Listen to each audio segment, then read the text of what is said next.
മാണിയുടെ പാർട്ടി ഉണ്ടെങ്കിലേ youth front ഉള്ളൂ. അതൊക്കെ ചുമ്മാ കാശ് പിരിക്കാൻ വേണ്ടിയുള്ള പണിയാണ്. മാനസികവും ബാധിച്ചു കൂട്ടം ബുദ്ധികളല്ലാതെ മനുഷ്യഗണത്തിൽ പറഞ്ഞ ആരും മാണി ഗ്രൂപ്പിലില്ല.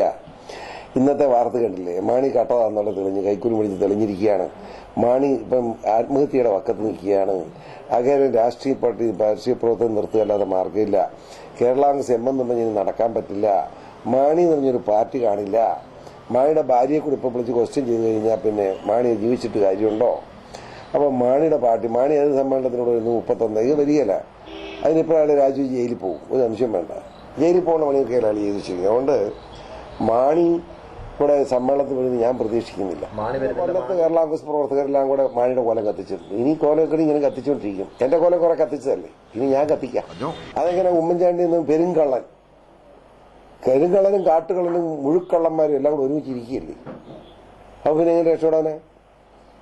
ഈ ഗവൺമെന്റ് ഒരു ഗവൺമെന്റാണോ? ഇത്രയും വലിയ കള്ളൻ ലോകത്തുണ്ടോ? ഒന്ന് ആലോചിച്ച്. ബഡ്ജറ്റ് 13 ബഡ്ജറ്റ് 13 വിറ്റു, എല്ലാവർക്കും അറിയാം.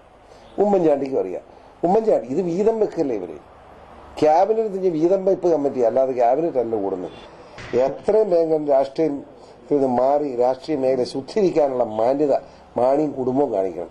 ചേട്ടത്തെയും കാശി പഠിച്ചുകൊണ്ട് ഓടുകയല്ലേ? അപ്പൻ, മകള്, അമ്മ, മകന് എല്ലാം. ഇതൊന്ന് ആലോചിച്ച് എന്തൊരു നാണക്കേടായി ഇത്. എനിക്ക് ഒരുത്തരം വിശ്വാസമില്ല. കൂട്ടുകള്ളന്മാർ 40 കള്ളന്മാർ, ആലിബാബായി 40 കള്ളന്മാർ, ഇത് ഉമ്മൻചാണ്ടി 20 കള്ളന്മാരും, അത്ര തന്നെ. കോഴ വിഷയത്തിൽ പറഞ്ഞു അന്വേഷണ റിപ്പോർട്ട് പുറത്തുപോയെന്ന്. അപ്പൊ അത് പുറത്തുപോയത് അന്വേഷിക്കുന്നതിന്റെ 10 ആത്മാർത്ഥമായിട്ട് കട്ടതിനെ പറ്റി ഒന്നും അന്വേഷിക്കാത്തതിന്റെ മാന്യത വേണ്ടി ഇവർക്ക്.